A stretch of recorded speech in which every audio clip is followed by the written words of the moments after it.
I just want to encourage my fellas really quickly, and shout out to my ladies that's holding the fellas now.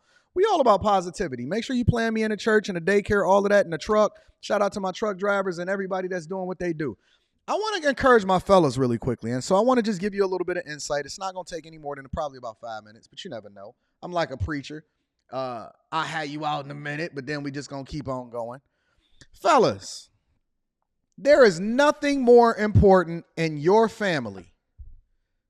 I know you think you know where I'm going with this, but you don't. There is nothing more important in your household, in your family, than your happiness. I know you thought that I was going to say your kid, your girl, your family, the bills being paid. None of that. Nothing is more important than your happiness. Even if you're married, even if you have children, if you're by yourself, your mental health should be the number one priority for every single individual that is in that household, bar none. Bar none. I don't care what society is telling you. I don't care how they're trying to feminize you. I don't care who's trying to emasculate you. I don't care who walks up to you and say, hey, I need a partner, not necessarily a husband. There is no, ladies, you need to hear this because I'm going to teach you how to be a wife. I'm going to start going live on Instagram on Thursday nights. I'm going to start going live on Instagram on Thursday nights. When I have capacity and I have availability, I'm going to go live on Instagram and I'm going to help you to understand. I am going to teach you how to be a wife. I'm going to teach you how to fix your family. If your marriage is on the rocks, if you are dating or you are in competition with another woman in order to become a wife, because let's be clear, it's always a competition. There is nothing, and I mean absolutely nothing, that is more important in your household, in your relationship with regard to your children. I know you keep giving him the big piece of chicken, your little kid, that little munchkin. You keep thinking that the kid is more important. You think that your mental health is more important. You think that it makes sense for you to continue to do what you want to do when you want to do it. There is nothing, not one thing, not anything, not God, not the church, not the Bible, not the pastor, not your mama, not your sister, not anything, not anybody. And I'm going to give you the context of why I even said not God. There is nothing more important. Shout out to the super chat. I see you. I'm going to be reading that shortly. Thank you for holding me down. I'm reading the super chat shortly in the Cash Apps. There is nothing, and I mean absolutely positively nothing in that household or on this earth that should be of more importance and relevant to you than that man's happiness. Nothing. Brittany, not even God. Now, why would Anton say something as crazy as not even God? Why would he even raise his voice to speak that? Pastor told me that it was God. Big Mama told me that it was God that was more important. Why would Anton say something like that? Well, let me tell you why. Everybody in the world believes that as a woman, God comes first. Well, it's a half-truth, which means that it's also a half-lie. Meaning that the only way that you can show that you love God. How many of you are familiar with the Old Testament and the New Testament? What are the only two commandments now that Jesus has come back and paid for our sins? Now, I understand that it's a lot of y'all that may not necessarily be able to relate to this message because you may not believe. We've had people come up on this platform and say that, yo, I'm atheist. Okay, well, then this don't necessarily apply to you. Then you ain't even got to worry about the God conversation, right? But how many people are familiar with the New Testament and the two commandments that God has commanded for us on this earth to really abide by? How many people? Don't worry about it. We're not going to get into it because I don't want to get into the religious aspect of it. But the only way that you can show that you love God, because it is not something that you can touch, hear, feel, you don't even know if God really exists, is based off of faith, and the faith is substantiated by the work, because faith without works is dead. So the only way that you can show that you love God is by loving the people that he put on this earth and surrounded you with. You love God by loving his people, by doing the right thing. If you suffer with him, you'll reign with him, right? Enduring to the end. All of those things is as it relates to your real life circumstances. And so the only way that you can show that you love God is by being obedient to his word. And what is being obedient to his word? What is being obedient to his word? You can't sit here and say, God, I love you, and then go out and rob somebody. That's not love. That's just you talking.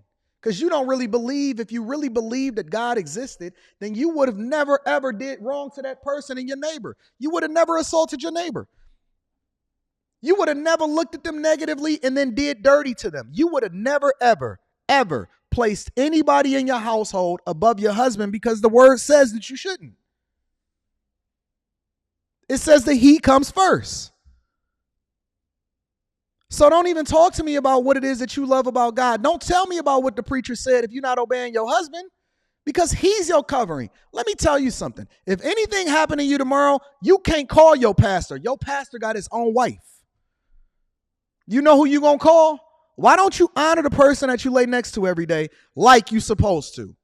Why are you always putting this dude on the back burner? When is the last time that you walked up to him and you checked on him and you said, hey, how you doing today? Or, you know what? I really love you. Not that old stale, I love you back.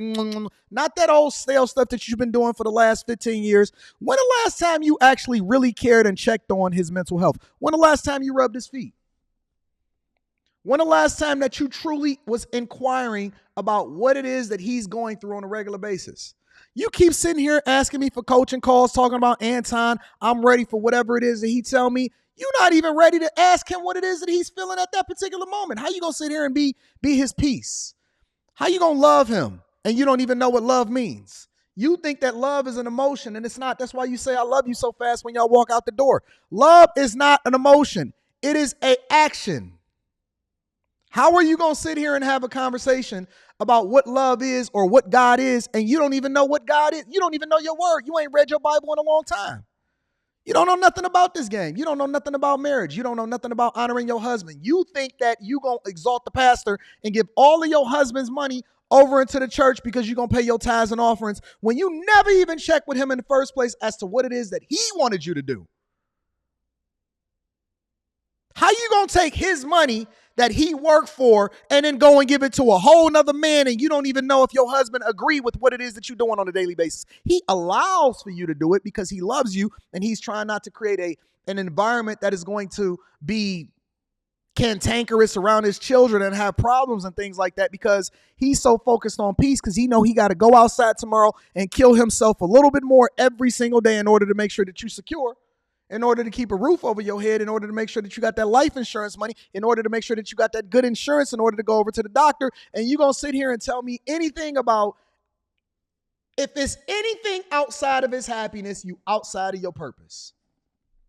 If it's because he is the most important asset. Listen, if you're looking at marriage as a business or as love, there is no more important asset than the man that is the head of your household. If the king dies on any chessboard, the game is over. If the king dies on any chessboard, the game is over. So it's not about you. It's not about you. And do you know that once you put more into that man, you get more out of it, because you're the recipient of his greatness. You're the one that benefits as a result of what it is that he's doing great. So why would you not honor your husband? Why would you not take care of? Why would you not practically worship the ground that he walks on and ensure that he is protected in every way, shape, and form as far as you leaning into him based off of your femininity? Because when he's happy, everybody benefits. It ain't nothing like a man that is super happy walking into the house, can't wait to get home, speeding home because he knows that he's going to come home to a peaceful woman that exalts him, that honors him, and is automatically by default going to lift him up in prayer, love, sex, all of the things that is good. What makes you think that that man is not willing to die right then and there for you? And you so busy talking with your homegirls and gossiping and talking about what it is that your mental health is supposed to be. Your mental health would be good if he was good, because he'd be spending more time pouring into you instead of going outside and having to kill himself, knowing that he got to go back out and do the same thing the next day, all for you. Don't talk to me about nothing unless you're talking to me about the peace that you're giving that man and the happiness that comes along with it, because then you become the beneficiary of his greatness. See, you don't know nothing about being a wife, and that's why you keep talking about what you like and what you want and what your preferences are and the type of men that you're going to date. You don't know nothing. When is the last time that I cared about what it is that you thought? What did I ask you? Anything about what it is, what your preferences were? I know what's best for you. I know what you want. I know the type of cars that you like. I know the way that you like to fly. I know the food that you eat. I know everything that there is to know about you. I don't need to know anything more about what it is that's happening on your job and how you gossiping about your coworkers. Leave it there. We don't want to hear it. We not interested. Keep it moving. There is nothing, and let me reiterate this point, and then we're going to go ahead and get started with the show, because I'm tired of y'all jumping on these coaching calls with me, talking about what it is that he ain't doing. What aren't you doing, and when is the last time that you looked in the mirror in order? Listen, part of being his piece is what it is that he got to look at every single day when he laying next to you. Oh, man. You thought it was just you being quiet. You thought it was just you being quiet. Part of his piece is the fact that he ain't got to worry about a Sasquatch sitting on top of him when y'all get ready to do something in the bedroom. Part of his piece is that ugly bonnet and that stupid wardrobe that you got on every single day, looking like a piece of trash. You go outside and you get a world the best of you. You come home and you give him the rest of you. How does that work? You look like a sack of potatoes every single day. You put no effort into what it is that he got to look at every single day, and you keep talking about his peace. That's not peaceful. That's war. I feel like I'm about to go in the trenches if I got to come home and look at what it is that you're going to present to me. You telling me you ain't even trying to control the controllables. Ain't nobody asked you to do anything more than to not put an extra bagel in your mouth. Ain't nobody asked you to do anything more than to go ahead and jump on that treadmill for the next half hour. Ain't nobody asked you to do anything more than to wash your butt and brush your teeth and try not to be the worst version of you in front of him that ain't peace. That's death. I'm not looking at peace at that moment. That's death. You think it's just because you opening up your mouth and your inability to be able to communicate effectively is also no, that's not peace. Peace is everything, all inclusive, just like a resort. You know how you go and you pay one fee and you get everything? He gave his life to you. He gave his last name to you. He paid the price for you. He's putting his life on the line for you. It's all inclusive. It's all inclusive. Wash your teeth. Yeah, I ain't say brush them. Wash them. Wash the mugs. Put some peroxide in your mouth. Wash your teeth. Brush your hair. Stop talking about you natural every day.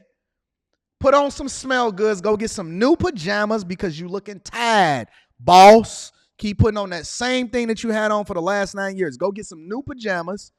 Go ahead and knock out the gym next time that you want to go. Portion size correctly, right? Come on, man. Come on, man. Let's do it. Don't tell me that you love me if you're not really holding me down with what it is that you're supposed to do in your own life. Because if I ain't got to worry about you being a liability, then that means that I can go out and I can really perform and I can do what I'm supposed to do as a man. There is no more important asset in the household than the man that you lay next to, and you better start acting like it, or guess what? You're going to lose him. You're going to lose him to somebody that's willing to really do the work. They're not going to wait until he have to say, hey, this is what I want. They already going to be presented themselves. Oh, do you like this? Do you like this new outfit? They're going to be probing. They're going to be on the catwalk, giving him a whole presentation, and you're going to be getting mad talking about he ain't faithful to me. You ain't been faithful to him the whole time that you've been with him, because all you've been giving him is the worst version of you. That ain't faithfulness. Listen, you think cheating on him is you going and sleeping with another man. That's not entirely of it. That's not the entirety of it. Cheating on him is also what it is that you've given him, even though you know that you can do better. That means that you're cheating him out of what it is that he's supposed to get when he decided to marry you, and what his expectations was. You gave him less than. You cheated him. And if you cheated him, you're cheating on him. If you're cheating him, you robbing him. You're robbing him of what's rightfully his and what it is that he deserves. You're cheating him. You're a liar. You're a robber. You're a cheater. You value yourself and you actually worship yourself more than you actually supposed to be upholding your vows in your marriage. You're a cheater. You're a cheater. You're cheating him out of what it is that he deserves on a regular basis. He's willing to die for you, but you're not willing to live for him. He ain't asked you to die for him. All he said is live for me. Show me what you got. Give me the best of what it is that you got. I promise you I'm going to give you everything. He willing to die for you, but you're not willing to live for him. You cheating him. Every day you cheat him. And he dies a little bit more in the inside every day. So don't sit here and be surprised when you sitting there looking on the outside in talking about I can't find no good man. He never was with a good woman. He was never equally yoked. And once he realized who you was, he wound up making an adjustment. That's all it was. It's just a little bit of an adjustment. It's just a little bit of an adjustment. Don't worry about it. We're going to get to it.